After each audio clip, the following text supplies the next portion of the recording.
So as I mentioned, the purpose of the session is very much about talking to young people. So we're going to hear directly from community organisations on how the last year, and especially some of the major issues around Black Lives Matter and COVID-19 has impacted them and kind of widened the inequality gap, which we are all seeing today. During the session, we will explore some hints and tips that people can go away and think about when it comes to diversity and inclusion in their organisations and the settings and the surroundings and the environment that they're working in. We'll also hear from myself on Street Games and very short on what we're looking to do in this area of diversity and inclusion. And then we've also got Erica from Sported, who's going to talk to us about a report that they recently published. So with that, moving on to our speakers, I'm just going to do a bit of an introduction. I did ask the speakers to send a bit of a bio, so I'm going to apologise now if I sound like the person that used to do the BBC football scores at the end, but I want to make sure that I give them the justice that they deserve on the bio that they've sent. So we've got our speakers here today, which is Dr. Sebia Saab, he likes to be known as. So he founded Salam Peace in 2009. He has 33 years experience in community engagement. He's worked at Leighton Orient CSP, worked as a London regional lead for the government on the flagship sports inclusion programme Positive Futures. He's a pioneer in developing young people from Black and minority communities and Eastern European backgrounds into leaders and various roles, including policing, teaching, engagement officers, and entrepreneur. That's quite a CV there, Sab. So I'm looking forward to hearing from you and how you founded Salam Peace and why. Moving on to our young people, we've got Justine from Salam Peace who's joining us today. Justine is a product of Salam Peace community engagement programme. She's gone from a participant to a volunteer to an employee. She's from Lithuanian, hopefully I've pronounced that right, heritage, and has been in the UK since 2012. Her role at Salam Peace includes business administration, and she has a wide portfolio of outreach programmes. Finally, we've got Justine, also from Salam Peace. She began her journey as well as a participant in 2019, and in less than 2 years has become the female engagement officer. She leads programs from age ranges 40 to 70-year-olds. She's dual heritage herself and is another community champion graduate of Salam Peace. And then we've got Erica from Sported, Erica Thompson. She started Sported in 2018. She's a member of the strategic leadership team and she oversees the UK delivery teams. Erica currently leads on the equality, diversity and inclusion with support from the Sported Inclusion Champions, a team of staff with lived experience, leading the conversations and the vital work that they are doing. Erica's background is in policing, offending management, social care, and missing children, and she has found the culture in sport for development sector a very welcome place to serve. Hopefully long may that live. So thank you again to our panel, who will be talking a bit later on today. Before we do that, I do want a bit of audience engagement. So what I'd like to ask the audience is, if you've got your mobile phones, if you're on a laptop or an internet, please go to menti.com and type in this code. It would ask you a question of what diversity and inclusion means to you. We're asking people, you can either put one-word answers in, or you can put a bit of a short sentence in there. And we want to collate what everyone on this chat is saying. Now, from what I can see, we've got quite a few people on this call. And what we'll then do is share some of the results at the end. What I would ask though is if anyone is brave enough to take themselves off mute and maybe just share what it is that they've said on there and what does diversity and inclusion mean to you.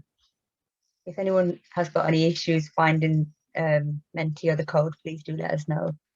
Or feel free to use the chat function as well. Erica, you're the only person I can see on my screen.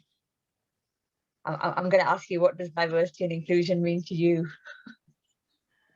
Yeah, I was just putting some things in Menti actually, but for me, I think it's about change and collective voices, creating change, and also, especially recently, personally and within my work, it's about challenge and hearing that challenge and not responding with a fragility and moving forward and actually affecting some real change from people whose experiences are valid and voices need to be heard. Eric, does anybody, oh, somebody's put something in the chat. Yeah, I don't mind verbalising it. Sorry, my washing machine's on in the background, so I'll try to talk quick before it goes on a spin. Yeah, just giving anyone the opportunity to express themselves, be listened to, be valued, and to take part.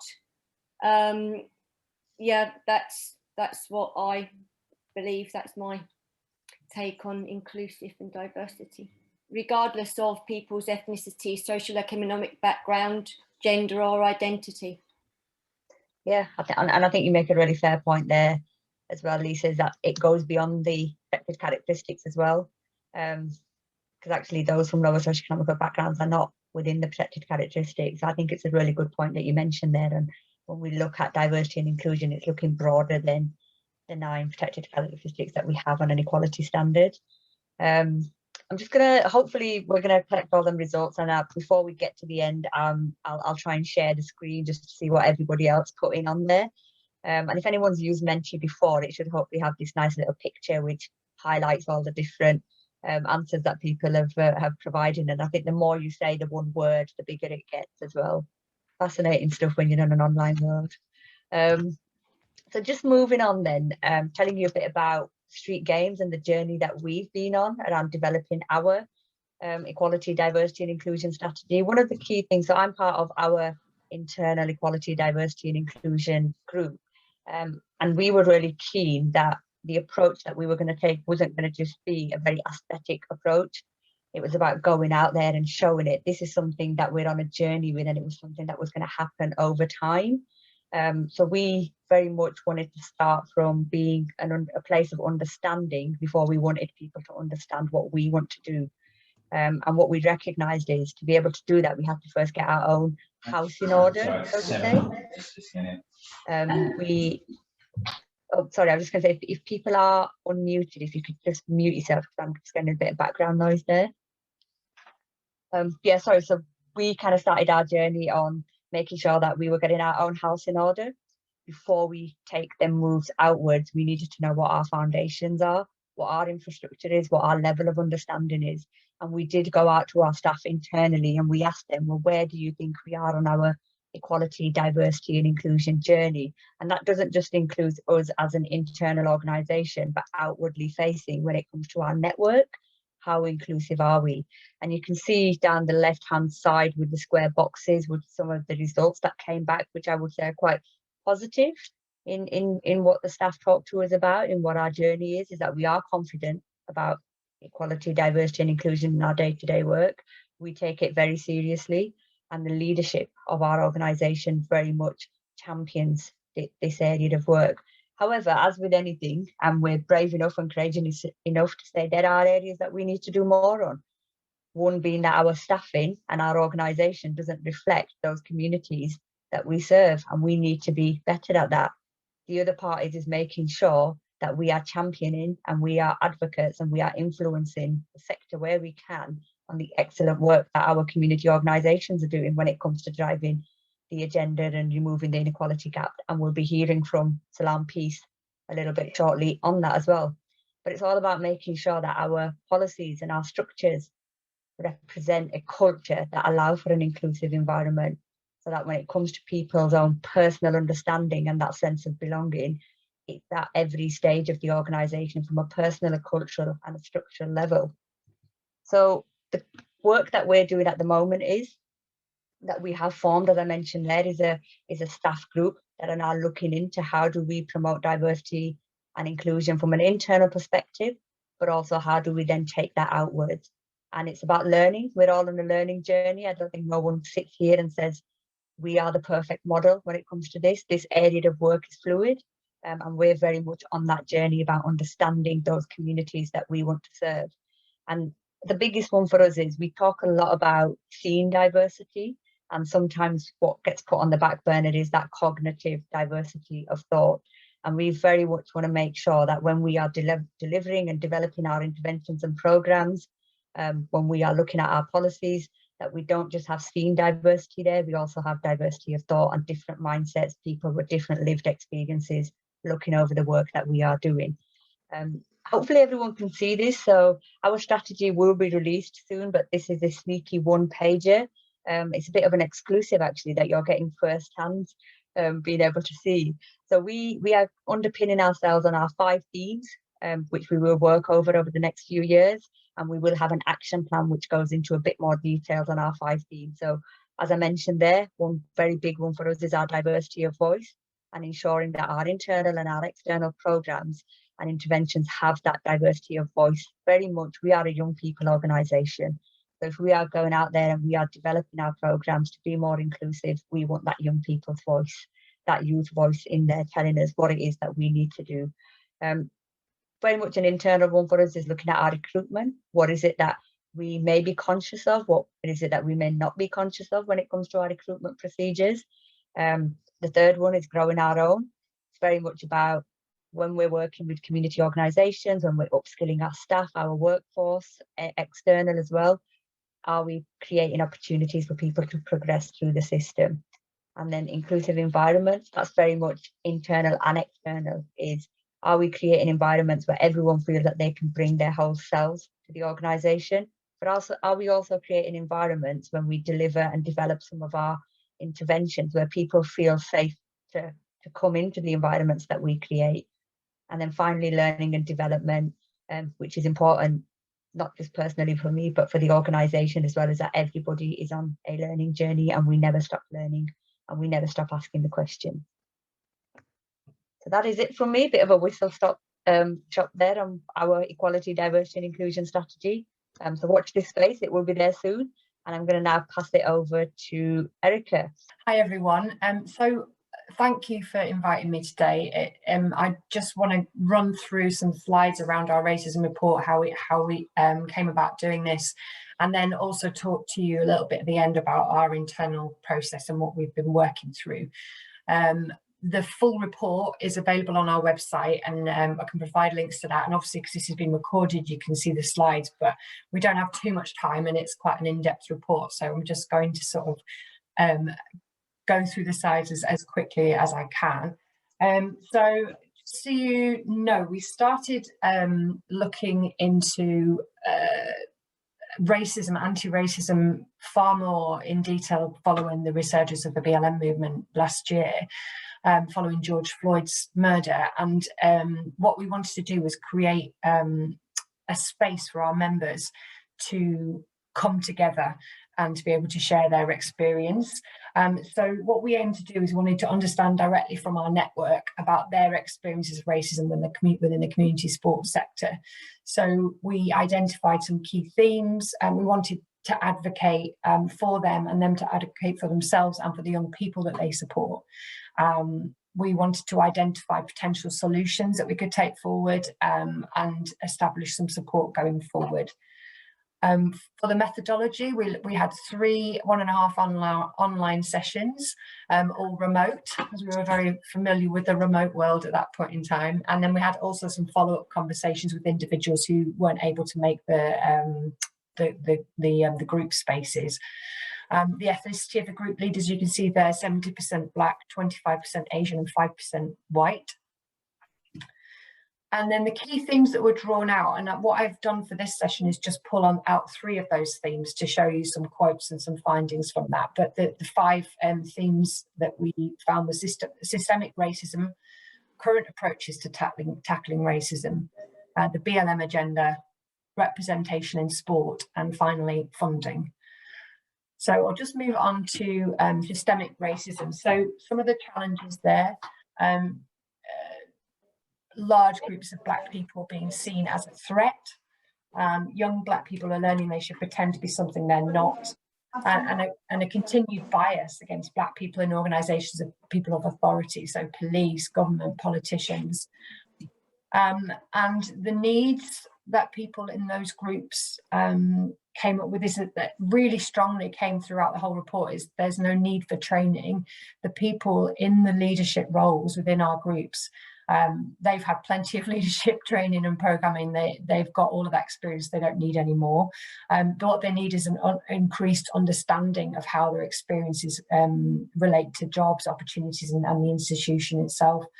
And that we as institutions recognise institutionalised racism and the top-down, not bottom-up approach.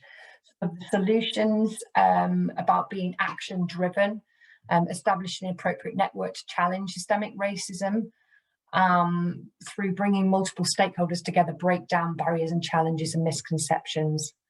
So I'm just going to share a few quotes with you now. I won't read them out. I'll let you read them and let them land with you.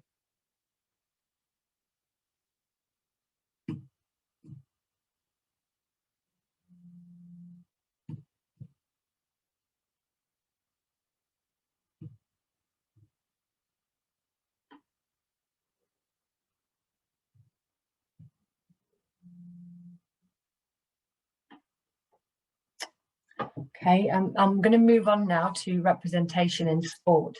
So some of the challenges around that were there's not enough representation, we know that, but also more importantly in NGBs and councils, senior roles, there are no black leaders in senior roles came up frequently, and there's a disconnect as well between participants and overall leadership. And many black leaders of the groups, they've set up their organisation themselves, they've created it from the ground up. They've not been placed into that role, progressing through the channels. We need more CEOs, more leaders to commit and to be held accountable. And all the NGBs need to recognise and reflect on the demographics of people who play their sport. Some of the solutions around representation, that we communicate with named individuals in senior positions and they can't hide. That was very strongly. Another recommendation was to send an open letter to NGBs and councils and identify leaders within sport from Black, Asian and minority ethnic communities and provide platforms and spotlights to elevate their voice. And some quotes here.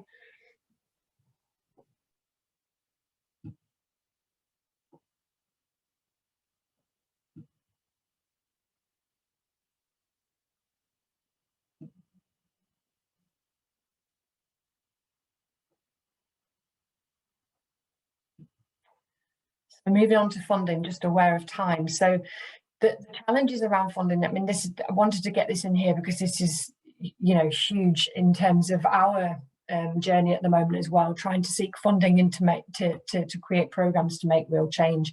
So they're talking about how people who get the funding doesn't seem to match up with who's doing the good work.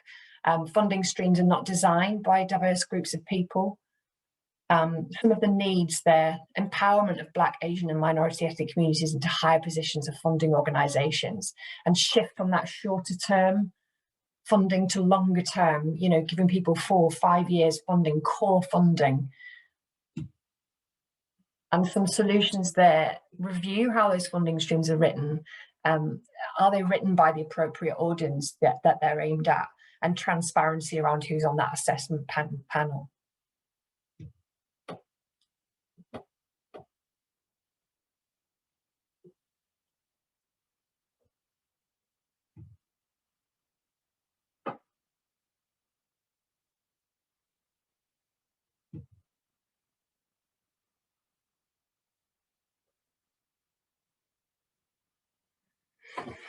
So as I said at the beginning, this report is available and we can email it out to you all as well. And if you've seen the new report from AKD that was released, I think a few days ago, 2 days ago, and that is from all the sports councils have come together and commissioned that report. So yeah, so it'd be really great if you could read that too. It's very sort of important work. So just about our internal response, what we wanted to do was look at creating a BLM working group. So we had a group of people of staff, like Halima said, we wanted to get our own house in order. In order to effect real change, I needed every member of our staff to understand why we were doing what we were doing. We were open to challenge around our own diversity. I'm on SLT, there are 6 of us, we're all white, 1 man. and we need to commit to changing that going forward, as well as other senior managerial roles. And we have some staff and trustee training. The inclusion champions I quickly wanted to touch on. So we now have a group of inclusion champions within Sported, all sitting in 4 groups of the protected characteristics. We've got disability, gender, LGBTQI, and race and ethnicity. And they are our spokespeople for the organisation, and they support and help the team to understand. They spot changes in legislation in the sector and really try and move forward our agenda. We had some open spaces, brave spaces, which we looked at certain topics. So we still have those now. Once a month, we have open spaces on BLM, so anti-racism, one on inclusion and one on well-being each month. And we look at topics such as white fragility. We've had people speak about the lived experience. We've discussed terminology, sporting stereotypes, and school to prison pipeline. And I just wanted to touch on now and next. So just what we're really trying to do is resourcing of targeted projects. So we're really looking out for funding so that we can create projects to support our network in this important work.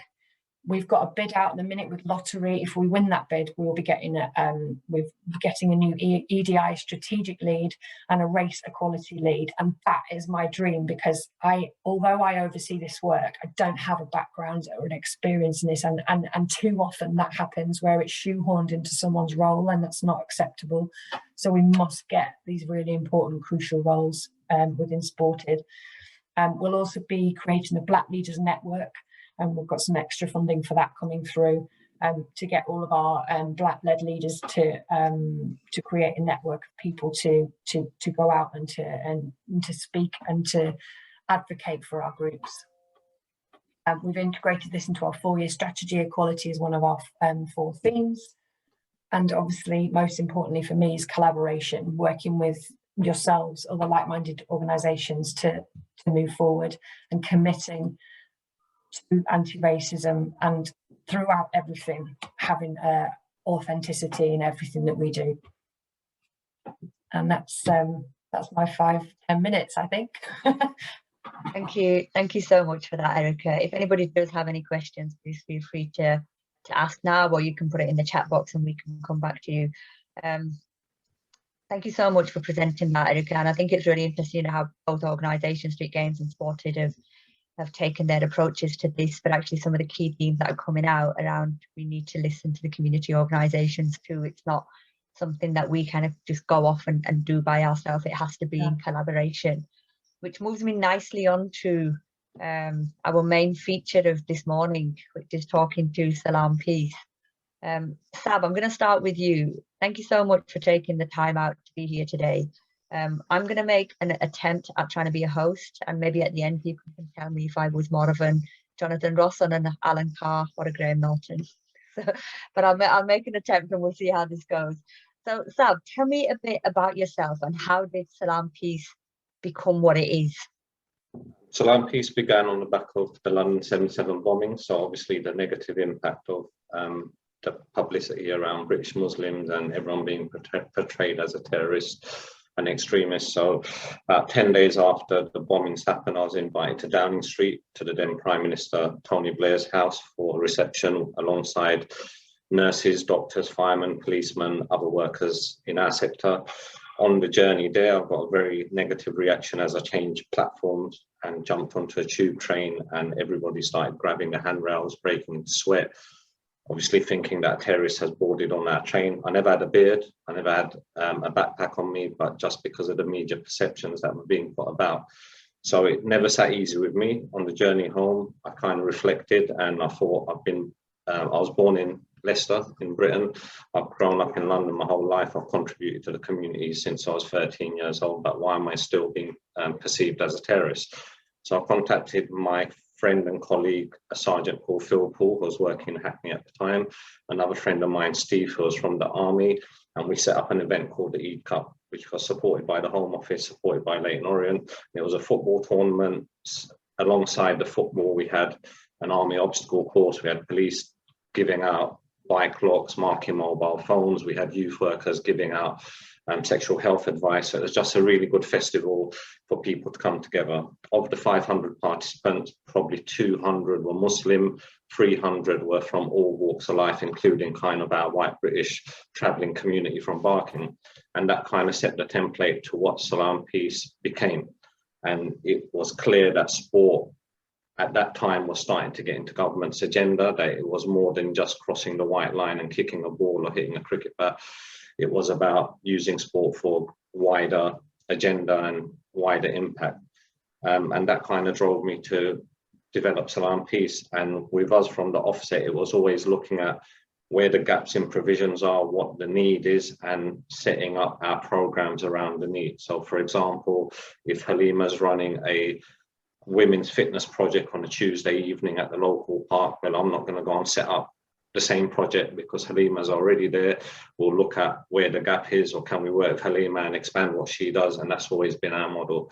And thankfully, I was stubborn enough to believe that the biggest thing for having longevity is you develop your local participants into leaders.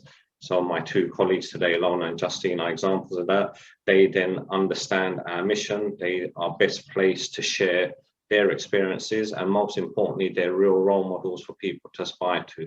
It's all well and good putting up a picture of Serena Williams or Rafa Nadal and saying, you know, aspire to be like them, because we're never going to have their lifestyles. We're never going to have their, you know, all the things that surround them. Whereas if someone comes to a project like our young women and they see Ilona, they see Justine, they've gone to similar schools or the same school as them, go to the same shops as them, you know, breathe the same air as them, and they're real examples of how and what you can achieve. So for us, that's a very simple model, and it's a self-sustaining model. And thankfully, we've got a whole track record of community champions. You know, I've got Tolga, who's a policeman now, who was with me since the back end of 99, 2000. Marlon, a young black man who's a big manager at British Telecom now, started on an estate with me in 98.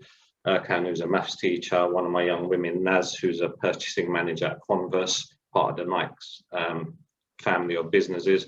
So my belief was always, look, if we give people the platform to develop, give them the right guidance, but also the freedom to kind of guide the way they want. So I'll give you an example. When I met Ilona, I thought she had the personality to come and add something to Salam Peace, and I wasn't proved wrong, and she's done more than what I expected in such a short space of time. Similarly with Justine, giving her the belief that, look, you're studying sports, we need more female staff, come along, roll on 18 months later. She's, you know, the first person that I look at when we're delivering certain programs, and, you know, having the two of them as well as another team of 3 or 4, it's an easy job for me just to say, look, this is what we need to do, and they're always hungry to do it. Thank you for that, Evan. You kind of mentioned, I'll come on to Justine and Ilona in a moment. But one of the things that you mentioned there is that when you first started, that stereotype that people had on you based on what you looked like. And then moving on to why you set up Salam Peace and the fact that you're looking for role models who look like me. So how is it that for you, it was sport and physical activity that was that conduit that brought that together to, number one, tackle them issues around the stereotypes that people might have, but then also create role models that looked like people within the community? Why is it that you decided to do sport and physical activity amongst any of the other themes that you could have chosen, like arts and music? Why was it sport and physical activity?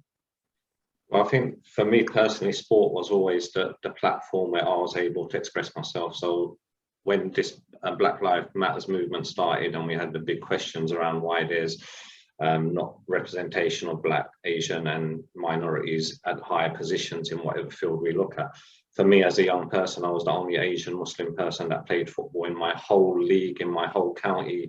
I was racially abused by parents, referees. If you could believe that, you know, I was called Gandhi by parents, you don't belong here. So for me, sport was an opportunity for me to break certain stereotypes when I was young. It was also a platform where I did develop lifelong friendships of people I played against that were competitors. Then you had the respect on the street when you saw them, and that showed me that sport's a great platform. You touched on the other two, and also I believe food, art and music are, you know, 3 other platforms that bring people together.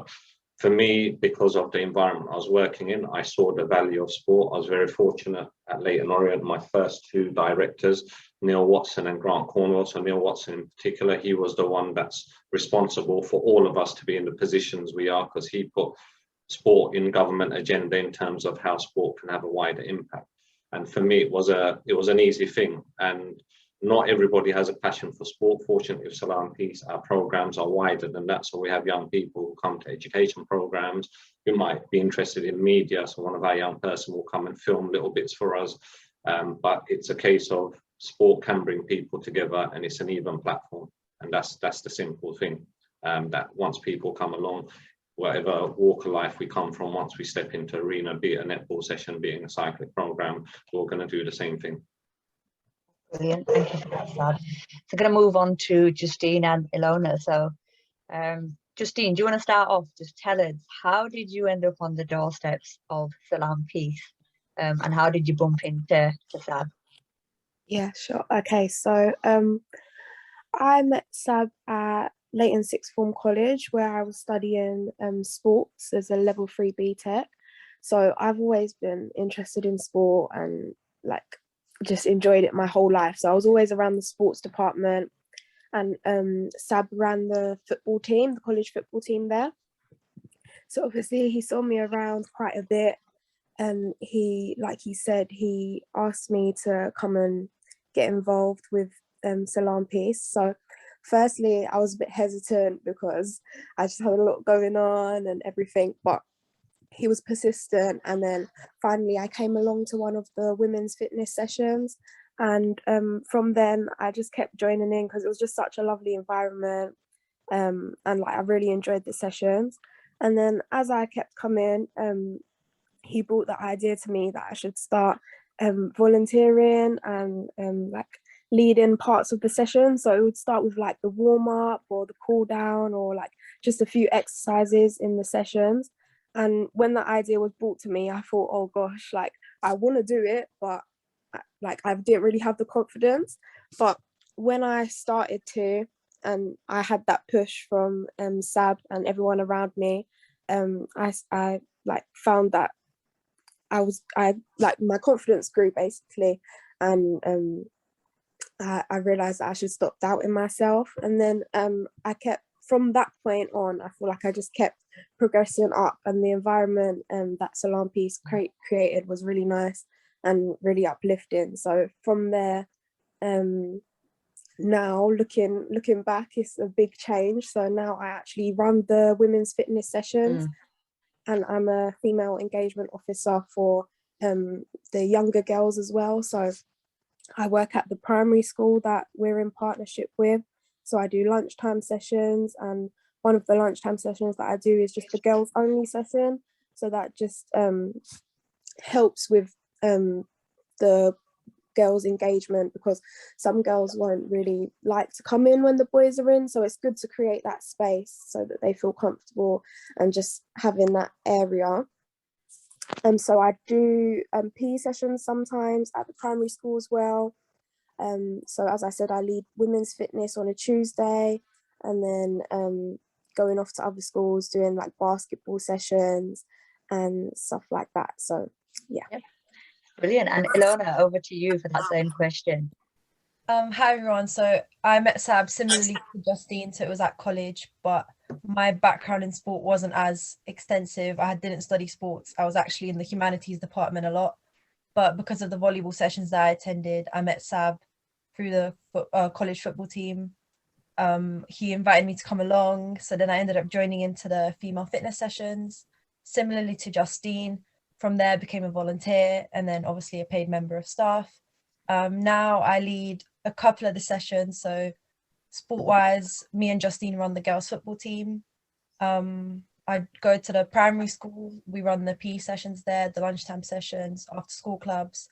I also help out with the study support, so like the educational side of our work. So that's been really, really good. And I do quite a bit of admin alongside with Saab as well. So that's been really nice too. Brilliant. So I'm gonna stick with you, Ilona, for the next question, and it's great to hear your journey and Justine's journey.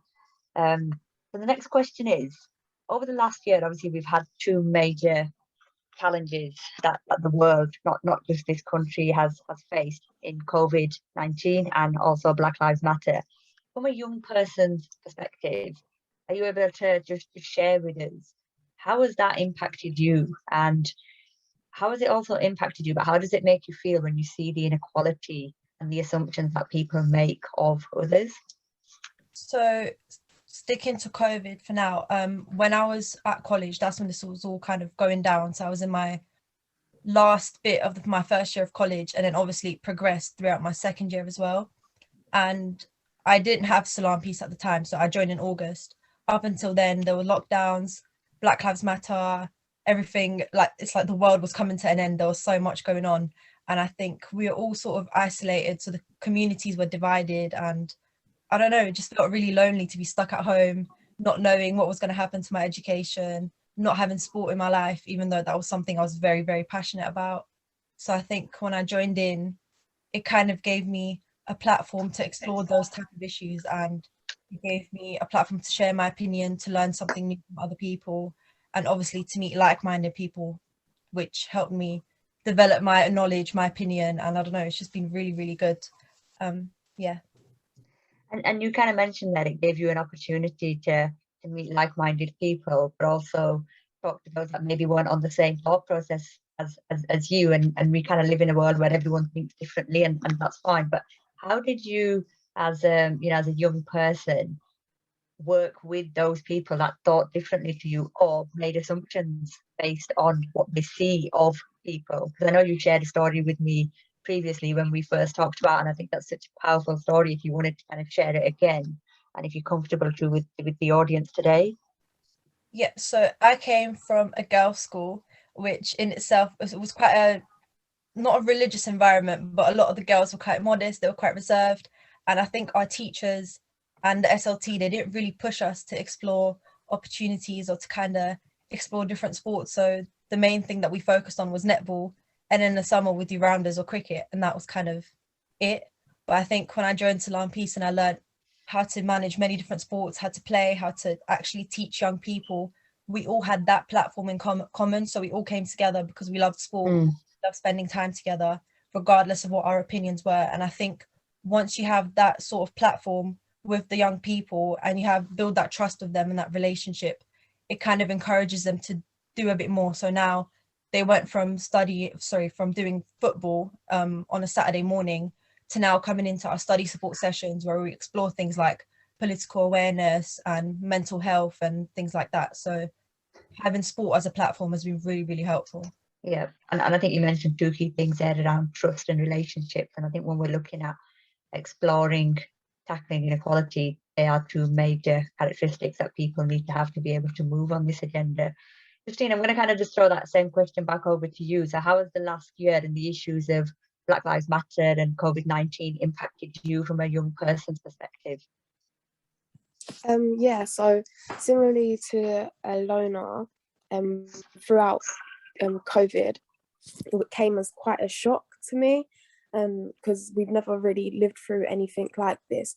So the initial lockdown, I feel like it was nice to have a break at first, but then it was a bit like, oh, what do we really do now? Because obviously I was really involved in the sports at the college, all of that had stopped, and I was really just sitting at home, not doing anything. So having Salam Peace and coming back to work, that was really beneficial for me. And I think just hearing everything on the news, and that having like getting everyone quiet down and then coming to the Salam Peace sessions and really just integrating with everyone, socializing and just having that environment to talk and be open and like just express how we're feeling was really beneficial for me. And just to have like a purpose to get out and like get everyone involved in sport, that was a big thing for me during COVID. Regarding the Black Lives Matter movement, I think talking from experience, when I was younger, because I'm mixed race, in primary school mainly and a bit in secondary school, it was kind of, I'm a bit too white for the black girls, I'm a bit too black for the white girls. So it was kind of like finding where I fit in and trying to act a certain way to fit in. So from my experience and the whole movement and stuff, I feel like it's really important just to make young people feel comfortable just being themselves and giving them that environment to kind of express their feelings and just feel comfortable and not pressured to be something they're not and just be themselves. So yeah, that's a really important thing for me. Thank you, Justine. Thank you for sharing such a personal thing with us. Seb, I'm gonna push it over to you for the next question in. As always, you've shared very much around how you've created and the organisation has created some very welcoming environments where they feel that sense of belonging and they feel that they can go on to be and do great things. Probably looking at this more from a community and an organisational point of view, do you think there is enough being done to tackle inequality? Sorry, Halima, can you just repeat that last bit, please? You just broke up a little bit. Oh yeah, sorry. So the question is, do you think from a community and an organisational and the system that we're in, there is enough being done to tackle inequality? I think honestly, and I got asked this question at the very beginning, racism or stereotypes or inequalities exist everywhere. You know, my heritage is Indian, and in India we have a caste system which is very racist. You know, you turn up and someone's of very dark complexion, be it Indian, they get looked upon negatively compared to someone who's of a fair complexion. So it goes on across everything. I think, and this is looking at Erica's presentation as well, we have a danger now where we want to try and overcompensate too quickly and apologize for things that have been out of our control.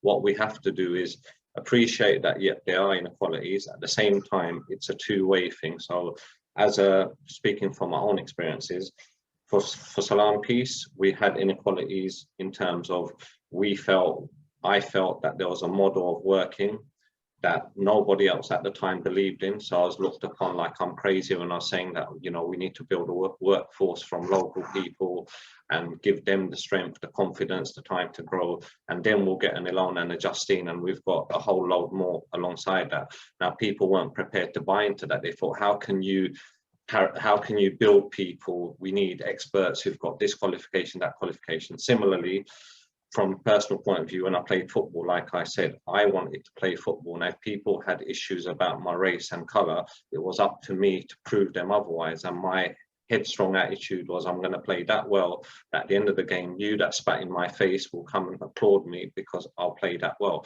Similarly, as a community, be it Black, be it Asian, be it Eastern European, and this relates to women and people of certain sexual orientations, if we don't put ourselves in the marketplace, so for instance, if a job comes up at, say, a StreetGames and 100 people apply, and if there's only 2 BAME or Eastern European people that apply, that's a 2% chance of anyone even getting involved in a conversation. Whereas if 50 of the 100 are from the background, then you're more likely to get the representation. And I think when you scratch beneath the surface, and I'll speak to you firsthand, when I was at Leighton Orient, my team were predominantly BAME. Now, getting them to fill out registers, admin forms, getting them to apply for jobs, it was just something they didn't want to do. And I kept telling them that, look, if you want to progress, if you want to move up the ladder, go and take this qualification, go and do this. They just didn't want to. They were happy to turn up on a ball court, stay there for an hour and go home. Now, we can't then be responsible if further down the line, jobs at the top level are where they are. What we can do is work with the likes of yourselves. I mean, we're fortunate we work Sport England directly as well, to be Sported, and try and reshape that. But the only way you reshape that is when you've got a Justine and Ilona who represent mixed race, Eastern European women, Salam Peace, the way they do, it sets a precedent that this is what can be achieved. But if, you know, Justine and Ilona sold themselves a little bit short. You know, they work evenings, they work weekends, you know, on a Saturday morning, 9:30, they're there. On the evening sometimes, but I know Justine was working till 7:15 yesterday.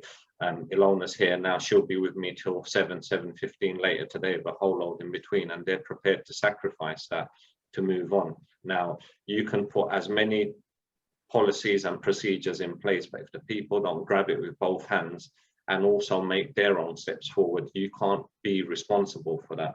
And I think that it's a little bit overcompensating. Yet there is inequalities, we know that, but there's inequalities in everything we look at. There's inequalities in health. You live in a certain postcode and you suffer from cancer, you'll get certain treatment compared to others in a different postcode. That's just life, unfortunately. But what we need to do is make them small steps and have it long term. So having campaigns never achieves anything.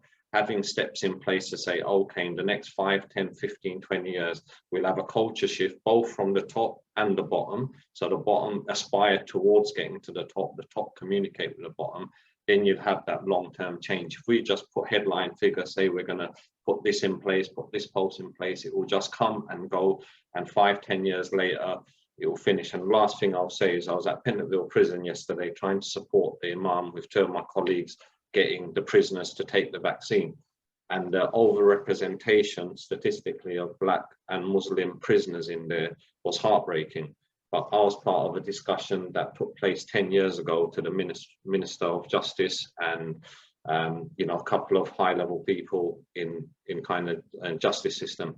But again, like I said, 10 years later, it's even worse than it was. So something has to take place, but it has to be slow and ingrained, and then over a generation we'll see the changes. Not just let's have this headline that, you know, we're doing this or the FA are doing that, because it will never sustain. And you know this yourself as a British Asian woman, the challenges you would have faced and you still face. But you know, you're brave enough to put yourself in that marketplace and say, well, I belong here, I'm good enough, and you know, you've been successful. So that's the attitude we all need to have. Thank you for that, Saab. I was going to say, you've mentioned it really, and thank you for being so honest in talking about organisations such as Sport England, Sported and StreetGames and many others out there that are trying and developing and shaping programmes and supporting with community organisations, but how you've really honestly mentioned there that the communities have to come on that journey as well. So there's a bit of a meet in the middle for everyone. I'm going to kind of finish off this conversation. So I've just got a couple of more things that that I want to share with the audiences, and I'm going to ask all 3 of you. So I'll start with you, Sab, because you're on my screen. So in your opinion, just give our audience 1 or 2 key things to take away when it comes to engaging with communities to tackle inequality. Just 1 or 2 key points. Yeah, I think the first thing is wherever you're working is an bottom up approach. So, you know, we use this term grassroots a lot. And, you know, my belief is always if you plant the seeds and water them and, you know, take care of them, then you'll get the likes of Ilona and Justine turn, and having that patience. That's the first thing. I think secondly, exactly what you just touched on now, it's for a 2-way relationship that the grassroots and people at the ground level and the policymakers and at every level have that dialogue. I know StreetGames and Sported are 2 examples of organisations that really bend forward. I'm going to give an example on one of, I think, the presentation was about funding streams and funders. The GLA, in particular, Kerry Atherton, who's part of the sports unit, she had a conversation with me about 18 months ago. She asked my opinion on how funding streams could change or how they could be made better. One of the things I suggested was on the panel, you have people who actually deliver on grassroots when you're making decisions on funding. They took that on board. Actually, one of my team members, as he sat on several grant decision-making panels, and he was only 21 at the time, but has a wealth of experience. Also, they did take on board about long-term investment, and I know London Community Foundation are another funder who've done the same. And I think the seeds of change have started, but again, it is about making them long-term investments and long-term plans to try and do it over a generation, not just a quick hit, have a few headline figures and then let it go into the background. Thank you for that, Sab. Ilona, I'm going to throw that one over to you now. So just leaving our audience with 1 or 2 key points or takeaways when it comes to engaging with young people and communities to tackle inequality. So I think, as I mentioned before, for me, it's that trust and the relationship that you build with your participants or the people that come along to your sessions, because we engage some girls that you'd never expect to see on a football pitch, but because we have that relationship with them and they get a personal invite and they feel like they're part of something bigger, it encourages them to come along, to make friends and to be in a whole new environment that they wouldn't usually be comfortable with. So I think that relationship, that level of trust is really, really important. Thank you. And Justine, last but not least, over to you. Yeah, basically the same thing that Alona was talking about, just creating that inviting environment that just makes everyone feel comfortable to be themselves, to even not just sport, to talk about how they're feeling, always asking how they are, and just making sure that they feel comfortable and have a sense of belonging. Yeah. Thank you for that, Justine.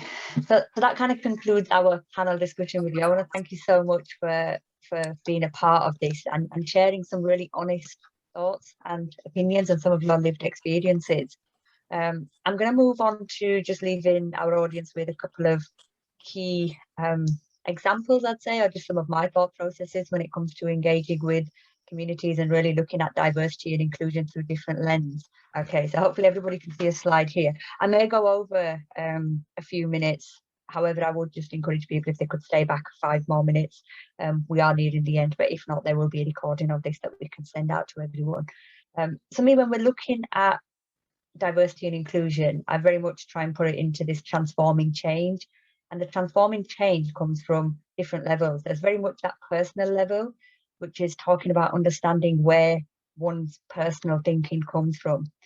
And it's about being able to address your own attitudes, your own behaviors, your own set of values, and really questioning yourself, well, where does my opinion come from? Is it a bias that I've had? Is it a childhood? Is it environment?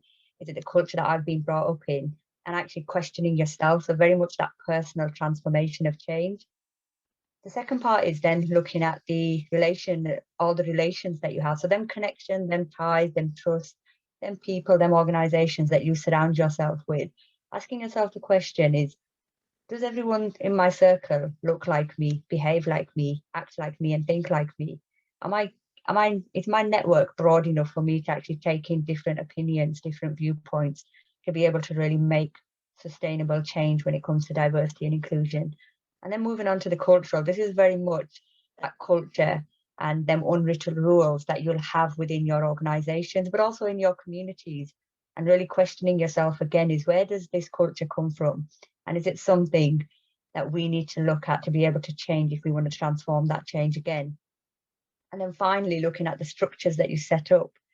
So this is more than formal rules that govern you as communities, as organizations. What are our policies? What are our structures? What are they telling us?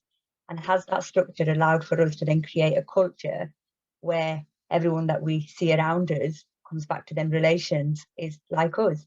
So there's no diversity of thought, there's no seen diversity going on. And then what does that do when it comes to our personal attitudes and beliefs? And hopefully you start seeing is, where do our opinions form from? And at what stage in this transformation journey do we really need to look at in order to drive diversity and inclusion forwards? Because Alona and Justine mentioned it so eloquently and perfectly there when they talked about that sense of belonging. So it's more than sport. It's about the intrinsic human need to connect, to learn, to contribute, really feel like they're giving something back, to be able to then grow and create meaning in what they're doing. And I suppose for us as organizations and people within the sporting landscape is to create them environments that allow for this to happen. And then finally, just leaving you with a couple of things from me, just around a few hints and tips when we are looking into diversity and inclusion, is really understanding before you want to be understood. So before we go out there with our agenda, we need to understand them cultures and them environments that we're really trying to engage with, listen to them, really be an ally of support. And when I talk about being an ally of support, that can be an advocate, a sponsor, an upstander, and we've talked a bit about it, creating them forums and them groups, whether it's within your organization or external committees, where we're really listening to people, because we have a genuine desire for this. And it's not just something, Sab, you mentioned it quite a few times, it's not just a campaign, it's not just something we want to do that makes us aesthetically look good in diversity and inclusion. It's because we really want to change the narrative. And the girls have mentioned this so many times, I'm not going to delve too much on this one, is that start with that belonging for inclusion, and very much start with those people that you want to engage with as a strength. There are assets let's not create, they're not problems to be solved, they are assets. So let's work with the assets that we have and start from a place of strength. And we talked a bit about this as well, is that let people tell their story. We don't need to always have the answers to everything. There isn't an expectation that we should just have the answer to everything that we're trying to do. Let people tell their story. Sometimes people just want to be heard. And we've talked a bit about calling it out, and be courageous as well. We're working in a generation now where young people are being forced to think differently. They've got 4 to 8 second filters. So I'm really glad that everyone on this call managed to stay on for 4 to 8 seconds longer. And we really have to adapt our style and cater to a new generation. So a generation that's more in tune with inclusion and belonging. And we have to be courageous enough to go out there and try something different, try something that's not been done before, and work with that. And I've mentioned it before, it's just about broadening your network.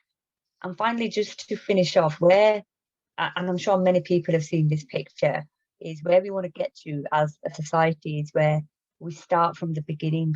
We don't get to a position where the systemic change has to happen because we've not brought people on that journey from the start. So this picture very much epitomizes that whole moving from not just saying that we're going to treat everyone equally and everyone starts on the same start line, because everyone's journey has been different to get to that start line. But what we're saying is that we take everyone for who they are, every individual for who they are, and we will create an environment where they have that sense of belonging. And I always add this last picture because Sab, you mentioned it about the funding, is certain organisations, some of the challenges and the barriers that they put in place for people to access funding. Whenever you're working in diversity and inclusion and you're looking at setting up a programme or you're looking to talk to people, is really asking yourself the question is, does the barrier have to be there in the first place? And this very much is in the context of the work that you're doing. But going really back to basics and saying, well, do I need to have that policy in place? What does it achieve for me? Do I need to have that? If I'm developing an intervention, if I'm developing a funding programme, do I need to have so many systems in place, which is just going to put people off applying?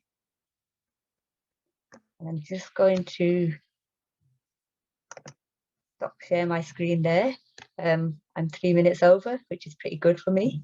I want to thank everyone for coming today, taking part in today's session.